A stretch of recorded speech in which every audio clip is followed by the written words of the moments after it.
नमस्कार, आप देख रहे हैं न्यूज नेशन। मैं हूं पिनास त्यागी। नमस्कार, मैं हूं अनुराग दीक्षित। दमदार 10 में सबसे पहले बात उस खबर की जिसे लेकर न्यूज नेशन ने एक बड़ी मुहिम चलाई और जिसका सबसे बड़ा असर भी हुआ है। जी हां, आपका चैनल न्यूज नेशन आप तक सिर्फ खबर नहीं पहुंचाता बल्कि लोकतंत्र के चौथे स्तंभ होने के नाते अपनी जिम्मेदारी भी अनुराग निभाता है। बिल्कुल, और ये बात एक बार फिर साबित हुई है। बीजापुर के जंगलों से अगवा किए गए सीआरपीएफ कोबरा बटालियन के जवान को नक्सलियों के चंगुल से रिहा करा लिया गया है। नक्सलियों ने कमांडो राकेश्वर सिंह मनहास को रिहा कर दिया है। खास बात यह है कि जो डेलीगेशन मध्यस्थता के लिए नक्सलियों के पास गया था उसमें हमारे संवाददाता भी शामिल थे। लेकिन अनुराग, ये तस्वीर निश्चित तौर पर कहीं ना कहीं सवाल उठाती है, क्या हमें नक्सलियों के प्रति इतना हमदर्द होना चाहिए? अब वक्त नहीं आ गया है कि नक्सलियों पर अंतिम प्रहार हो। हमारे देश के आन के शान के प्रतीक हमारे सुरक्षा बल के जवान जो सिर्फ अपनी ड्यूटी निभा रहे हैं। आपकी नाराजगी सरकार सिस्टम से हो सकती है जिसके लिए आप बातचीत कर सकते हैं, लेकिन आप उसको यूं रस्सियों से बांध कर लाएंगे गांव वालों के सामने, हमारी वर्दी को इस तरह से शर्मसार करेंगे? क्या ये वाजिब है नक्सलियों के पॉइंट ऑफ व्यू से? बिल्कुल नहीं। और इस सिलसिले में अब देश के तमाम संबंधित एजेंसियों को नए सिरे से सोचना होगा, क्योंकि आंतरिक सुरक्षा के मोर्चे पर सबसे बड़ी चुनौती अगर कोई है तो लगातार माना जाता रहा है वो नक्सलवाद है। और नक्सलवाद की ये तस्वीर जो अब सामने आई है वो एक बार फिर सोचने पर मजबूर करती है। लेकिन इन सब के बीच जो मुहिम हमने चलाई थी वो मुहिम यहां पर अंजाम तक पहुंचती हुई नजर आ रही है। बिल्कुल, मुहिम अंजाम तो पहुंच रही है, लेकिन जिस तरह से हमने कहा कि इंटरनल सिक्योरिटी, नक्सलवाद एक बड़ी चुनौती है, और जिस तरह से हमारे 22 जवानों की शहादत हुई और जिस तरह से ये रस्सियों को खोलते हुए नक्सली यहां पर दिख रहे हैं 5000 गांव वाले और तमाम सुरक्षा एजेंसीज और मीडिया के सामने, वो सवाल खड़ा करते हैं कि नक्सलियों की अपनी आइडियोलॉजी हो सकती है, लेकिन अगर ये हमारा इंटरनल मामला है भी तो क्या अब वक्त नहीं आ गया है जब नक्सलियों के साथ कुछ सख्ती बरती जाए, उन्हें रियायत ना दी जाए कि वो हम में से एक ही हैं? क्योंकि जब वो हमारे सुरक्षा बलों का सम्मान नहीं करते हैं तो हम कब तक लिहाज करेंगे उनका अपनों में से ही एक होने का? एक रिपोर्ट आप देखिए।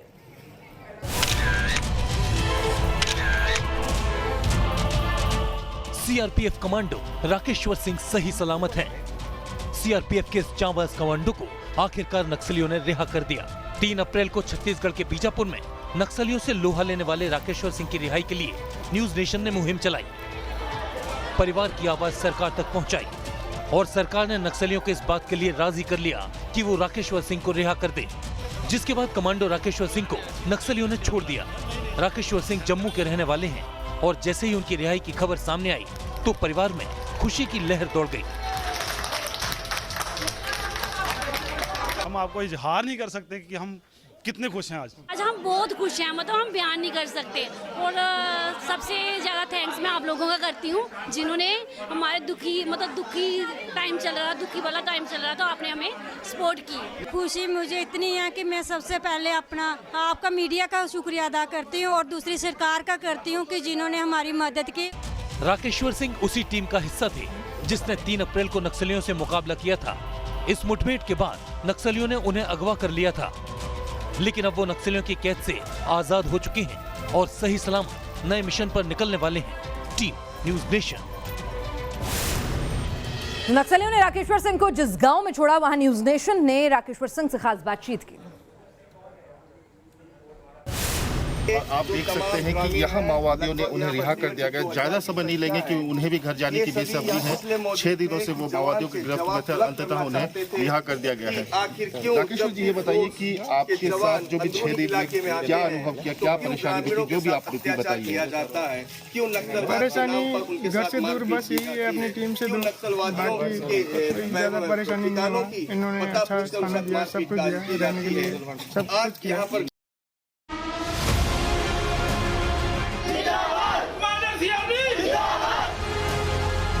घर से दूर, बस यही है, अपनी टीम से दूर, बाकी ज़्यादा परेशानी नहीं है। मैं न्यूज़ नेशन का थैंक्स करना चाहता हूँ। बहुत बहुत धन्यवाद न्यूज़ नेशन का कि आपने हमारी आवाज़ वहाँ तक पहुँचाई, नक्सलियों तक पहुँचाई। और हमारे साथ इस वक्त हमारे संवाददाता भी जुड़ चुके हैं, आदित्य नामदेव, जो उस पूरी वार्ता जिस ग्रुप ने की उसका भी हिस्सा रहे हैं। आदित्य, जो तस्वीरें, हमें खुशी है कि हमारा कमांडो लौट आया, हमारा वीर जो है वो लौट आया है, लेकिन सवाल ये भी है मन में कि नक्सलियों ने जिस तरह का व्यवहार किया, जिस तरह से रस्सियों से बांधकर उनको लेकर आए, आपकी आइडियोलॉजी सरकार से डिफर कर सकती है, लेकिन आपको अपने सुरक्षा बलों का भी सम्मान नहीं है, लिहाज नहीं है, आप क्या कर रहे हैं? कहीं ना कहीं ये तस्वीरें नक्सलियों के प्रति हमदर्दी तो कतई नहीं रहने देती है।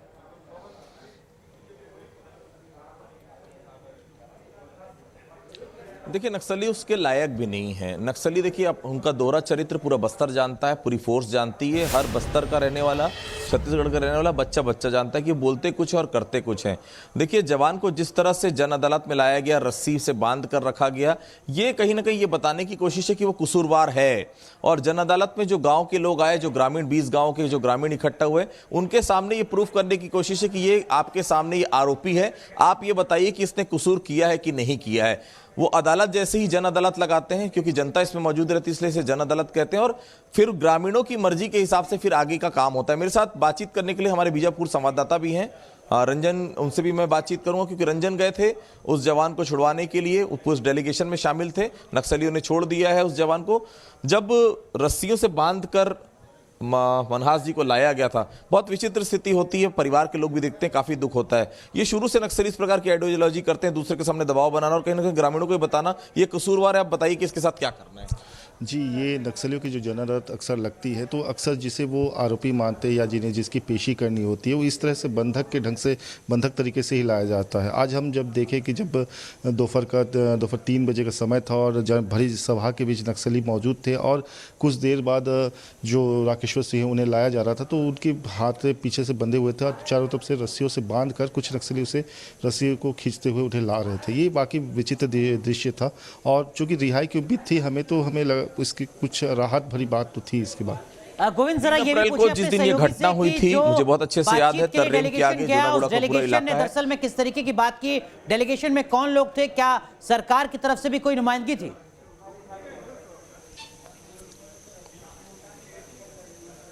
आदित्य, बिल्कुल, देखिए, डेलीगेशन के बारे में आपको बताना चाहूंगा। डेलीगेशन में पत्रकारों के अलावा 3 लोग और थे, मैं उनसे बिल्कुल बातचीत कर रहा हूं। जो डेलीगेशन में पत्रकार के अलावा जो 3 लोग थे, वो कौन कौन थे, क्या भूमिका रही? जी, डेलीगेशन में 3 की जगह दो लोगों को शामिल किया गया था। इनमें एक पद्मश्री है धर्मपाल सैनी जी, जो रुक्मणी सेवा संस्था के संस्थापक है। इसके अलावा यहाँ स्थानीय गोंडवाना समाज के अध्यक्ष थे, जो वरिया जी थे, वो शामिल थे। इनके सहायक 2 लोग और भी पहुंचे थे इनकी सहायता के लिए। और इसके अलावा 6 पत्रकारों की जो टीम थी, वो डेलीगेशन को ले जाने के लिए मुलतवी की गई थी, कि नक्सलियों ने पत्रकारों से संपर्क किया हुआ था कि उन्होंने कहा था कि आप डेलीगेशन को लेकर आप पहुंचे। पिछली एक बार घटना आपको याद दिलाना चाहूंगा, जब एलेक्स पॉल मेनन का अपहरण हुआ था, उस घटना में भी हम लोग गए थे। बहुत सारी डिमांड रखी गई थी। इस बार नक्सली डिमांडिंग मोड पर बहुत ज्यादा दिखे नहीं, क्योंकि पिछली बार जो सरकार ने लिस्ट सौंपी उसमें उनको विरोधाभास हुआ, फिर नई लिस्ट बनाई गई, तो कहीं ना कहीं काफी समय बीत गया एलेक्स पॉल मेनन जो कलेक्टर थे उनको नक्सलियों के साथ सरकार इस बार जो है, नक्सलियों ने पहले 3 तारीख को जिस दिन घटनाक्रम हुआ था, 5 तारीख को। जी अपनी बात पूरी करें।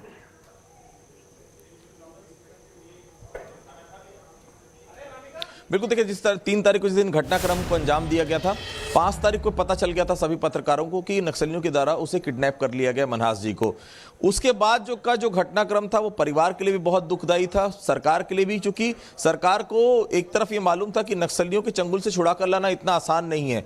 कहीं ना कहीं केंद्र सरकार के द्वारा बहुत ज्यादा दबाव बनाया गया इस पूरे इलाके में, क्योंकि देखिए, पूरा जो झगड़ा है वो किस बात का, तर्रे में जो कैंप खुला है, नक्सली बिल्कुल नहीं चाहते कि उनके इलाकों में कैंप आए। इसके बाद सिलेचर आगे की जगह है, वहां पर भी रोड बन रही, वहां पर भी कैंप खोलने की तैयारी है। तो ये जितना कैंप आगे बढ़ता जाएगा, उतना नक्सली अपना दायरा सिमटते जाएगा।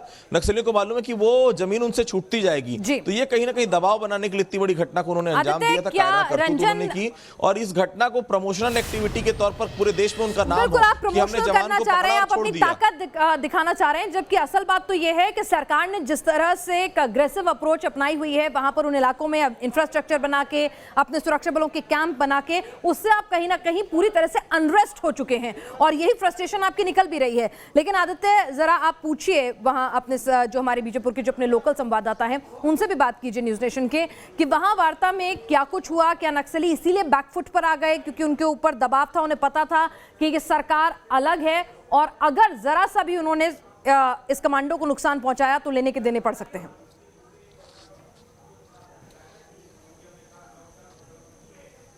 बिल्कुल रंजन, जब भी जन अदालत में हमने देखा, इसके पहले भी जन अदालतें काफी अटेंड की, उस समय होता यह है कि एक सेट ऑफ एजेंडा होता है उनका कि ये मांगे हम रखेंगे और ये मांगे पूरी नहीं हुई तो फिर दूसरी तरह की चीजें आती है। इस जन अदालत में क्या देखने को मिला? जैसे ही आप लोग पहुंचे, क्या पहले से कुछ बातें तय की गई थी इस पूरी जन अदालत के लिए?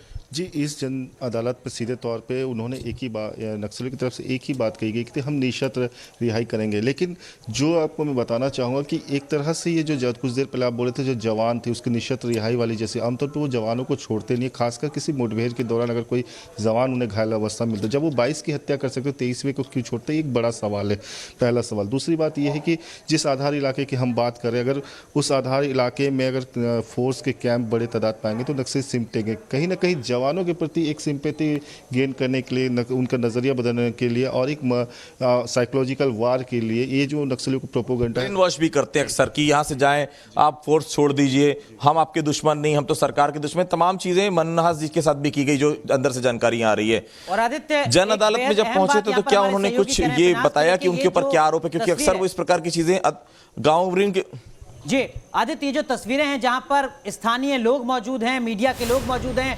तस्वीरों के बीच रस्सी से खोलते हुए जवान को नक्सली नजर आ रहे हैं। मानवीय तौर पर अपनी छवि को एक बेहतर तरीके से दिखाने की कोशिश देश ही नहीं बल्कि पूरी दुनिया में नक्सलियों की एक सोची समझी रणनीति का हिस्सा भी है।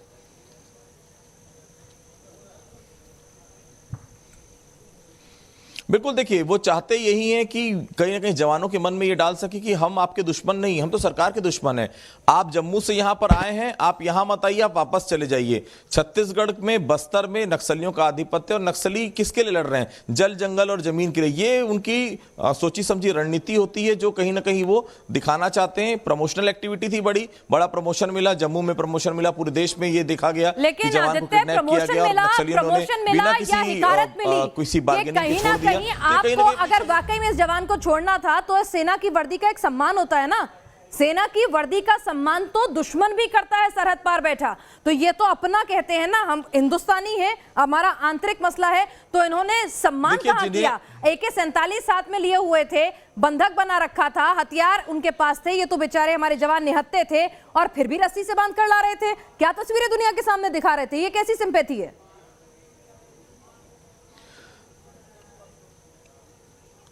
देखिए, जिन्हें अपने संविधान पे विश्वास नहीं, जो 15 अगस्त और 26 जनवरी को काला दिवस के रूप में मनाते हैं, उनसे आप क्या एक्सपेक्ट करेंगे? वो इसी धिक्कार के लायक हैं, वो इसी, क्योंकि कायराना करतूत है। देखिए, 22 जवानों को आपने घेर के मारा, एक जवान को आप जानबूझकर किडनैप करके ले गए। ये पूरी सोची समझी रणनीति उनकी होती है।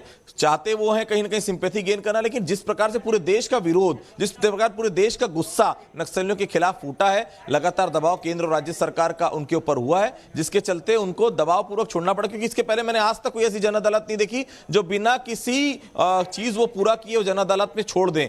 उनकी डिमांड्स होती है, वो डिमांड्स पूरी नहीं होती तो वहीं पर वो हत्या कर देते हैं। लेकिन पहले दिन से उन्होंने ये बिल्कुल साफ कर दिया था कि वो मनहास जी को निशर्त रिहा करेंगे। इसका मतलब बेहद साफ है। अमित शाह का दौरा हुआ, वो खुद यहां तक आए, इस कैंप के पास तक आने का मकसद एकदम साफ था, बासागुड़ा आने का, कि वो बिल्कुल उन्होंने बता दिया था कि अब किसी भी हालत में टॉलरेट नहीं किया जाएगा, इस बलिदान का बदला हम जरूर लेंगे। तो कहीं ना कहीं एक दबाव भी था, उस दबाव वहां काम भी आया है, निशर्त रिहाई भी हो गई और जवान जो है सकुशल जो है अपने कैंप में लौट आया है।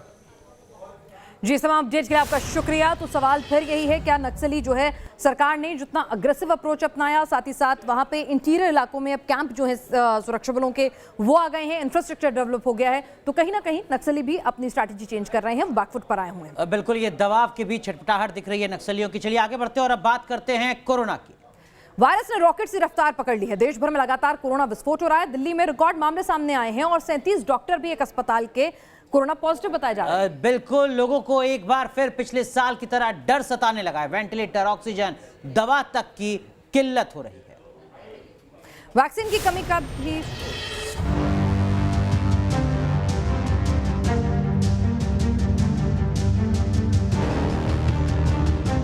ऐसा कहा जा रहा है कि आप नाम लिखवा दीजिए, जैसे ही वेंटिलेटर खाली होगा आपको कॉल या फीडबैक आ जाएगा।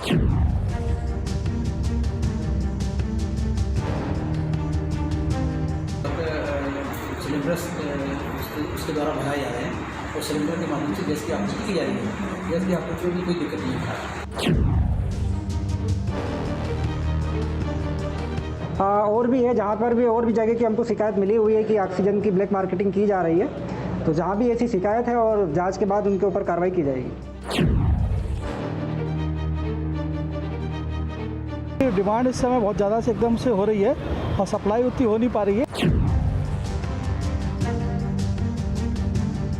बेड कैपेसिटी न होने से हम एडमिशन नहीं कर पाते और वेंटिलेटर जो यूज़ में हैं और भी वेंटिलेटर की आवश्यकता रहती है जिसकी शॉर्टेज पड़ती है।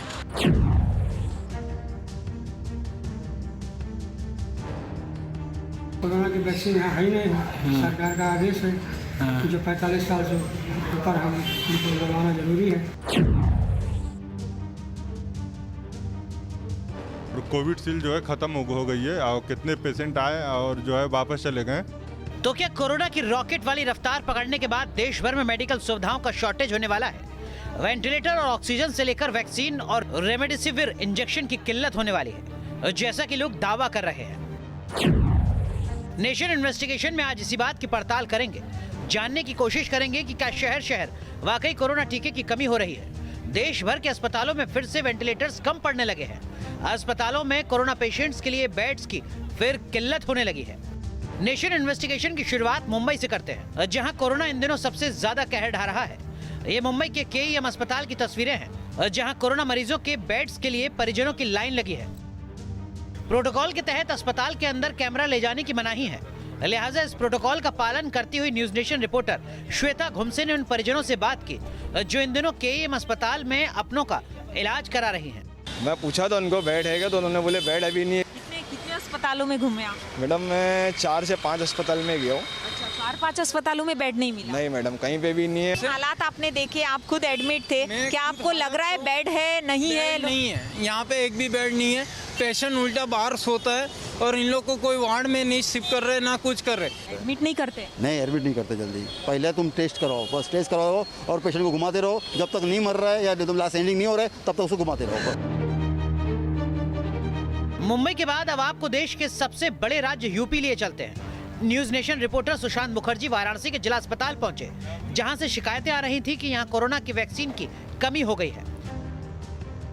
भाई साहब ये बताइए, आप लोग यहाँ पर वैक्सीनेशन कर रहे हैं, इस समय कौन सी वैक्सीन लगाई जा रही है और कौन सी वैक्सीन खत्म हो गई है? कोवैक्सीन और कोविशील्ड जो है ख़त्म हो गई है और कितने पेशेंट आए और जो है वापस चले गए क्योंकि उनको सेकेंड डोज कोविशील्ड की लगनी थी और वो हमारे पास उपलब्ध नहीं है, जिसके कारण उनको जो है हम लोगों ने भेज दिया।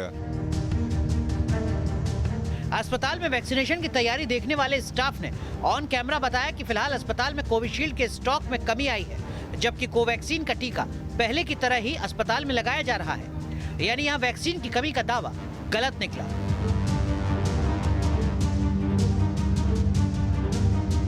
वाराणसी के बाद अब नोएडा की ग्राउंड रिपोर्ट देखिए। ये नोएडा के ईएसआईसी अस्पताल की तस्वीर है, जहां सफेद कागज पर नो वैक्सीन ऑन 8 अप्रैल 2021 लिखकर चस्पा किया गया है। यानी 8 अप्रैल को यहां वैक्सीनेशन नहीं होगी, इसकी सूचना लगाई गई थी। आज की हम बात करें तो आज भी यहाँ पर लगभग 170 के आसपास लाभार्थियों को पहुँचना था वैक्सीनेशन के लिए। उनमें से कई लोग यहाँ आए, वापस चले गए, कई लोग धीरे धीरे पहुँच रहे हैं, लेकिन उन्हें खाली हाथ वापस लौटना पड़ रहा है। आज गार्ड ने बताया कि आज की पता है, मुझे आज नहीं है। यहाँ पे पता लगा कि वैक्सीन ख़त्म हो गई है। मैं यहाँ वैक्सीन लगवाने के लिए आया हूँ, लेकिन जब मैंने यहाँ देखा तो यहाँ बोर्ड लगा हुआ है कि आज वैक्सीन नहीं लगेगी। अस्पताल में वैक्सीनेशन ड्राइव से जुड़े नोडल अधिकारी ने बताया कि गुरुवार को अस्पताल को मिलने वाली वैक्सीन की सप्लाई नहीं हुई, जिसके चलते वैक्सीनेशन पर सिर्फ 1 दिन का ब्रेक लगा है।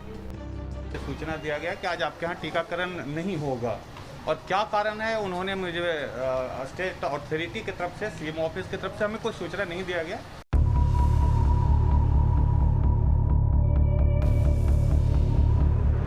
यूपी के शहरों के बाद अब आपको गुजरात की रिपोर्ट दिखाते हैं। गुजरात के सूरत में कोरोना संक्रमितों की संख्या में लगातार इजाफा हो रहा है, जिसके चलते शहर के अस्पताल कोरोना मरीजों से फुल हो चुके हैं। ऐसा कहा जा रहा है कि आप नाम लिखवा दीजिए, जैसे ही वेंटिलेटर खाली होगा आपको कॉल या फीडबैक आ जाएगा, पर अभी तक सुबह से मैं भाग रहा हूँ, कोई जगह से मुझे कोई रिस्पांस नहीं आया है। बेड भी कोई खाली नहीं है और बहुत तकलीफ भी है कि ऑक्सीजन की ज़रूरत जिसको होती है ज़्यादा, हाँ, तो इसको वो अभी जगह भी नहीं मिल रही है। ऐसी ही दिक्कतों को लेकर एक दिन पहले गुजरात के सीएम विजय रूपाणी ने सूरत शहर को 300 वेंटिलेटर भेजने का ऐलान किया था। यही नहीं, रेमडेसिविर की कमी न हो इसके लिए 3 लाख रेमडेसिविर इंजेक्शन के ऑर्डर दिए गए हैं। यानी सूरत शहर में दवाओं और वेंटिलेटर की दिक्कत टेम्परेरी है, जो जल्द दूर हो जाएगी। कैसे? वो इन तस्वीरों के जरिए समझिए। ये सूरत के अल्थान इलाके में मौजूद नगरपालिका का कम्युनिटी हॉल है, जिसे इलाके के बीजेपी विधायक ने युद्ध स्तर पर तैयारी के जरिए कोविड अस्पताल में तब्दील कर दिया है। महज 48 घंटे के भीतर 100 बेड का अस्पताल तैयार हो चुका है और अब इसे 200 बेड्स तक करने की तैयारी हो रही है। अस्पताल में ऑक्सीजन सप्लाई से लेकर डॉक्टर और मेडिकल स्टाफ की नियुक्ति का काम भी शुरू हो गया है। 900 बेड वहाँ पे भी व्यवस्था की गई। आज से किडनी हॉस्पिटल भी चालू हो जाएगी और मेरा ये मानना है कि कल परसों से इस प्रकार की बेड नहीं मिलने की कंप्लेंट एकदम बंद हो जाएगी। सूरत के बाद अब आपको मध्य प्रदेश के इंदौर लिए चलते हैं, जहां वायरस की सेकंड वेव कोरोना मरीजों की परेशानी बढ़ाने लगी है। लोगों की लंबी कतारें किसी अस्पताल के बाहर नहीं बल्कि मेडिकल स्टोर्स पर लगी हैं। लोग रेमडेसिविर इंजेक्शन लेने के लिए घंटों का इंतजार कर रहे हैं। 800 से ज़्यादा मरीज इंदौर में पाए जा रहे हैं, तो ऐसे में खासी जो दिक्कतें हैं वो इंजेक्शन लेने में हो रही है। उपलब्धता कम है और डिमांड काफ़ी ज़्यादा है। हम बात करेंगे, कब से आए हैं आप? सर आज तीसरा दिन है। तीसरा दिन, अभी तक नहीं मिल पाया आपको? नहीं, अभी तक नहीं मिल पाया। अभी तक नहीं मिल पाया। कितना कुछ रेट वेट को लेके आगे रेट का नहीं पता है मुझे अभी तक। 2000 मिल रहा है इंजेक्शन, 2000 का मिल रहा है इंजेक्शन। 2000 में मिल रहा है। तो देखिए 2000 रुपये में इंजेक्शन मिल रहा है। स्टॉक नहीं, ये बता रहे थे कल भी स्टॉक नहीं था, फिर स्टॉक आया उसके बाद में मिला है और अभी भी बता रहे हैं अभी आने वाला है स्टॉक। इंदौर की तरह मध्य प्रदेश के जबलपुर में भी रेमडेसिविर इंजेक्शन के लिए लोगों की कतारें मेडिकल स्टोर्स के बाहर लग रही हैं। ज्यादातर मेडिकल स्टोर्स पर बैनर लगाए गए हैं जिस पर लिखा है रेमडेसिविर इंजेक्शन उपलब्ध नहीं है। बावजूद इसके लोग सप्लाई के इंतजार में घंटों लाइन में बिता रहे हैं। जबलपुर और इंदौर की तरह ग्वालियर जिले में भी रेमडेसिविर इंजेक्शन की कमी होने लगी है। इन शहरों के सीएमएचओ से न्यूज नेशन ने बात की, सुनिए उनका जवाब। प्राइवेट अस्पताल में पेशेंट्स ज़्यादा भर्ती हैं और उसी को लेकर अगर रेमडेसिविर की खपत कुछ अस्पतालों में ज़्यादा हो रही है। डिमांड इस समय बहुत ज़्यादा से एकदम से हो रही है और सप्लाई उतनी हो नहीं पा रही है। इसके लिए हम लोग मॉनिटरिंग बनाए हुए है। डेली हम लोग अस्पताल से मॉनिटर करेंगे कितना उन्होंने कितने मरीज को लगाया है, तो हम लोग ये इस पर चेक करेंगे कि जो आवश्यक है उसी को लगाया है, कि ऐसे तो नहीं जिसको ज़रूरत भी नहीं थी, मतलब माइल्ड सिम्टम पे भी कहीं ऐसा तो नहीं किसको रेमडेसिविर लगाया जा रहा है। रेमडेसिविर इंजेक्शन की किल्लत आखिर क्यों हुई, अब ये भी समझिए। जनवरी और फरवरी के महीने में जब कोरोना की लहर धीमी थी तब रेमडेसिविर की डिमांड भी कम थी, जिसके चलते इंजेक्शन बनाने वाली कंपनियों ने इसका उत्पादन कम कर दिया, क्योंकि रेमडेसिविर इंजेक्शन की एक्सपायरी डेट सिर्फ 6 महीने की होती है। पिछले 15 दिनों के भीतर मध्य प्रदेश में रेमडेसिविर इंजेक्शन की डिमांड 4 गुना तक बढ़ गई है, जिसके चलते डिमांड और सप्लाई के बीच का चेन टूट गया। हालांकि ये पैनिक होने जैसी सिचुएशन नहीं है, क्योंकि जैसे ही इंजेक्शन का उत्पादन बढ़ेगा किल्लत दूर हो जाएगी। डिमांड और सप्लाई के बीच की ऐसी ही चेन कई बार कोरोना वैक्सीन के मामले में भी टूटती है, जिसके चलते कई बार कुछ सेंटर्स पर वैक्सीन की डोज नहीं पहुंच पाती। सरकार ने तो अपना मत स्पष्ट किया है कि ऐसी कोई कमी नज़र नहीं आती है किसी भी वैक्सीन के डोजेज में।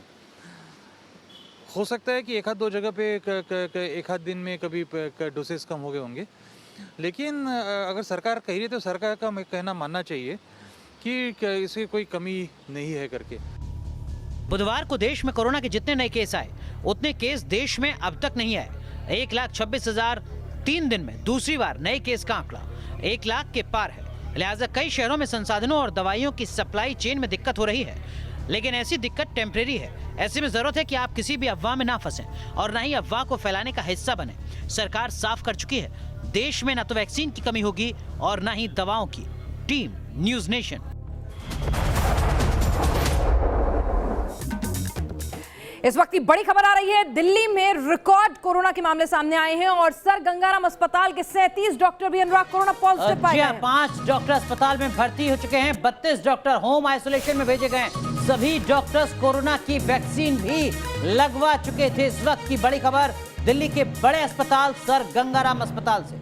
सर गंगाराम अस्पताल के 37 डॉक्टर कोरोना पॉजिटिव पाए गए, 32 डॉक्टर होम क्वारंटीन में हैं, जबकि 5 डॉक्टरों को अस्पताल में भर्ती कराया गया है। ये सभी डॉक्टर वैक्सीन लगवा चुके थे, लेकिन हम बार-बार आज भी आपको बता दें कि वैक्सीन लगवाने के बाद कोरोना हो सकता है, लेकिन वो उतना घातक नहीं होगा जितना आमतौर पर कोरोना होता है। इसीलिए ये मत समझिए कि वैक्सीन के बाद कोरोना नहीं होगा, पर हाँ, वो जानलेवा और बहुत ज्यादा घातक नहीं होगा।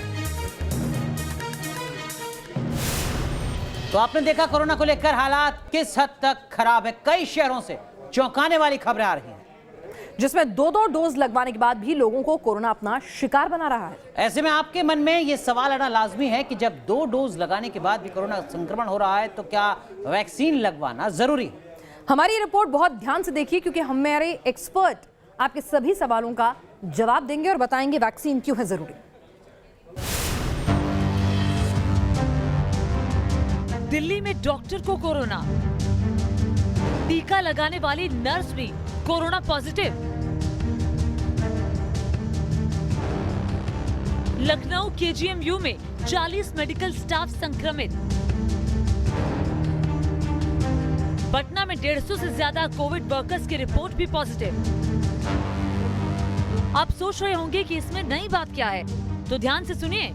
मेडिकल स्टाफ से जुड़े ये जो लोग कोरोना पॉजिटिव हुए हैं, उनमें से अधिकांश वैक्सीन की दोनों डोज ले चुके हैं।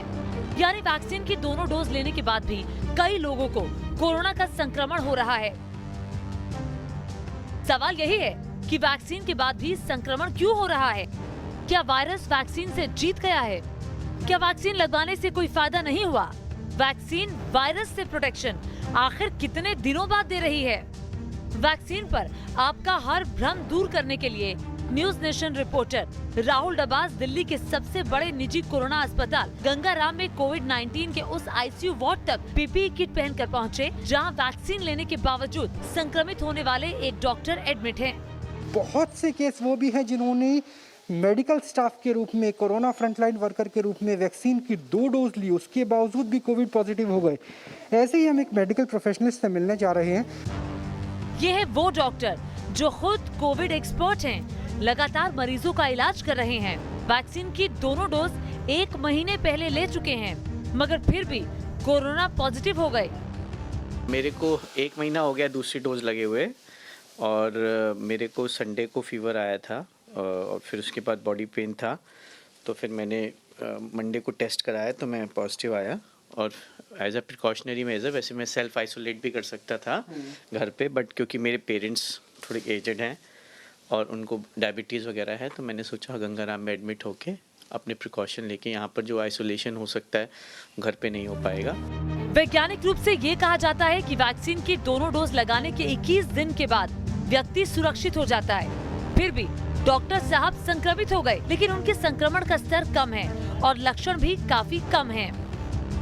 आपको लगता है कि उन लोगों को भी संदेश देने की जरूरत है कि 2 डोज लग जाए, एंटीबॉडी भले ही बन जाए लेकिन फिर भी संक्रमण हो सकता है, ऐसे में अपना बचाव अपने हाथ में। इसमें सिर्फ एक ही चीज़ अच्छी है कि 2 डोज लगने के बाद जिन लोगों को भी हो रहा है, जहाँ पर भी हो रहा है, सबको जनरली माइल्डर इन्फेक्शन हो रहा है, बहुत सीवियर नहीं हो रहा है।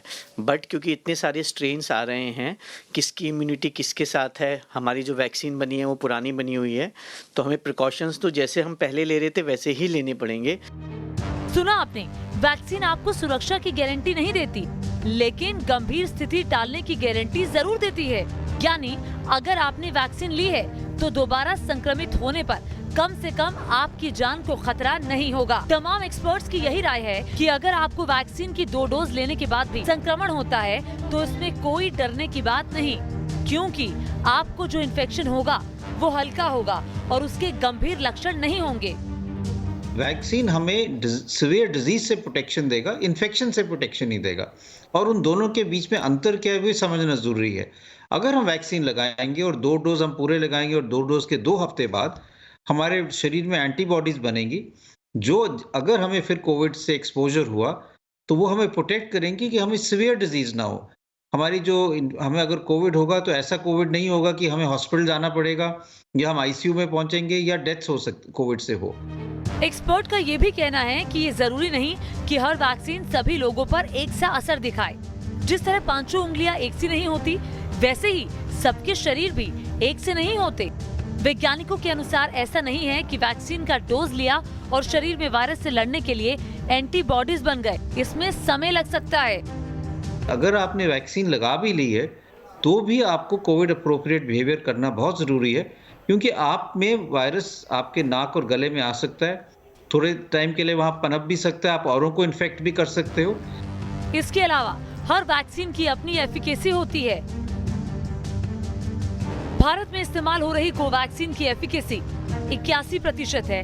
यानी अगर किसी ने ये वैक्सीन लगवाई है तो उसे इन्फेक्शन होने की संभावना 81% तक कम हो जाती है। इसका मतलब ये नहीं है कि वैक्सीन लगने के बाद इन्फेक्शन होगा ही नहीं। इसी तरह कोविशील्ड 62% से 80% तक आपको सुरक्षा देती है। ये 2 डोज के अंतर पर निर्भर करती है। केंद्रीय स्वास्थ्य मंत्रालय के मुताबिक वैक्सीन का असर दूसरी डोज के 14 दिन बाद प्रभावी होता है, यानी कि उसके बाद शरीर में इतने एंटीबॉडी होते हैं कि ये वायरस से लड़ सकें। अधिकांश कोविड वैक्सीन जो 2 डोज में लग रही है, एक फर्स्ट डोज और सेकंड बूस्टर डोज, पूरी इम्यूनिटी के लिए सेकंड बूस्टर डोज का काफी इम्पोर्टेंस है। अच्छी बात यह है कि जिसे वैक्सीन लगी होती है उसे गंभीर लक्षण नहीं होते, अस्पताल में भर्ती करने की जरूरत भी नहीं होती। इन्फेक्शन भी आम सर्दी जुकाम जैसा ही होता है।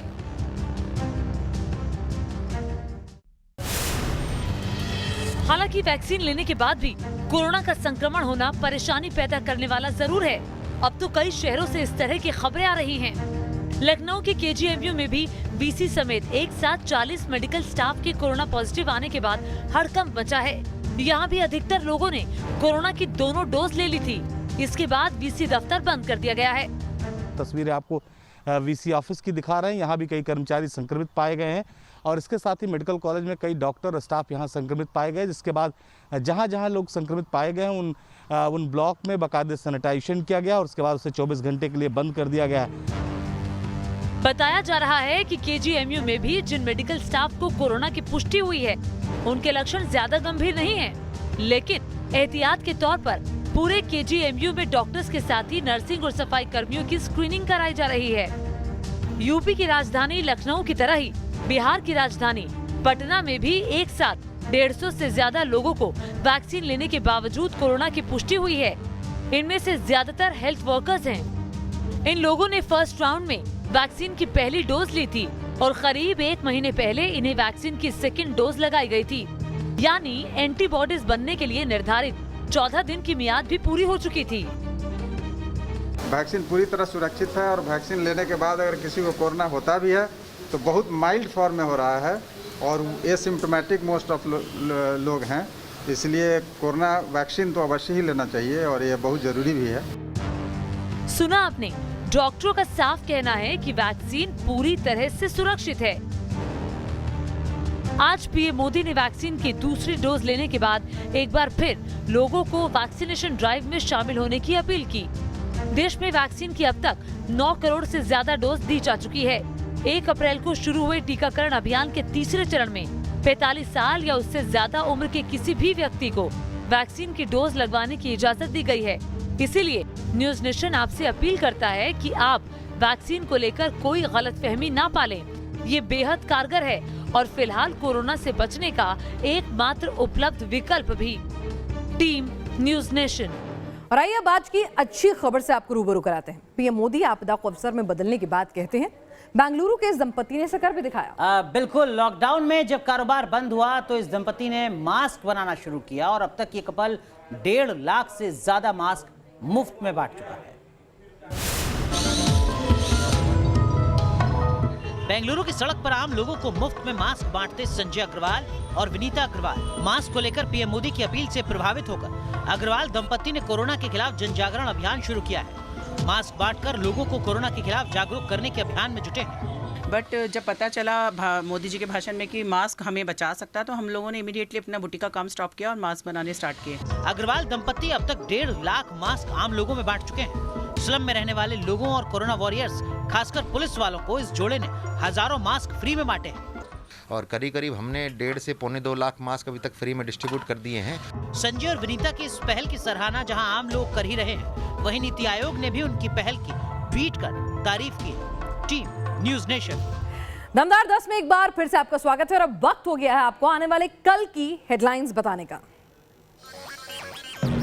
पश्चिम बंगाल में ममता बनर्जी के गढ़ भवानीपुर में कल डोर टू डोर कैंपेन करेंगे अमित शाह। प्रचार से पहले मीडिया से भी करेंगे बात।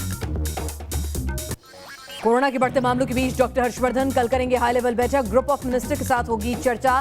कोविड से निपटने की तैयारियों का लेंगे जायजा। मध्य प्रदेश में नाइट कर्फ्यू के बाद अब 2 दिन का लॉकडाउन। शुक्रवार रात 10 बजे से सोमवार सुबह 5 बजे तक बंद रहेंगे सभी शहर। छत्तीसगढ़ में कोरोना का कहर जारी। राजधानी रायपुर में 9 अप्रैल से 19 अप्रैल तक लगा लॉकडाउन। एंटीलिया केस में गिरफ्तार सचिन वाजे की एनआईए कस्टडी कल होगी खत्म। फिर से सचिन वाजे की कस्टडी की अपील कर सकती है एनआईए।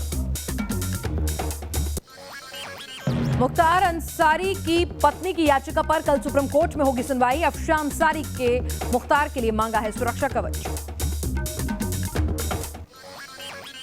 भारत और चीन के बीच शुक्रवार को होगी कोर कमांडर लेवल की अगले दौर की बातचीत। गोगरा और हॉट स्प्रिंग्स से सैनिकों की जल्द वापसी पर होगी चर्चा। पीएम मोदी और नीदरलैंड के प्रधानमंत्री के बीच कल होगी बैठक। वर्चुअल समिट के जरिए होगी बातचीत। कई अहम समझौतों पर हो सकती है चर्चा।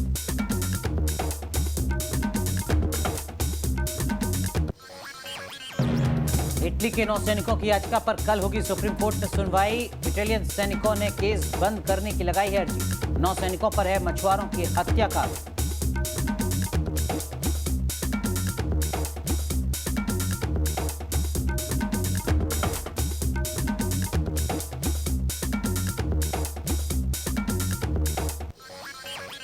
इंडियन प्रीमियर लीग के 14वें सीजन का आगाज कल। शुरुआती मुकाबले में चैंपियन मुंबई के सामने होगी रॉयल चैलेंजर बैंगलोर की चुनौती।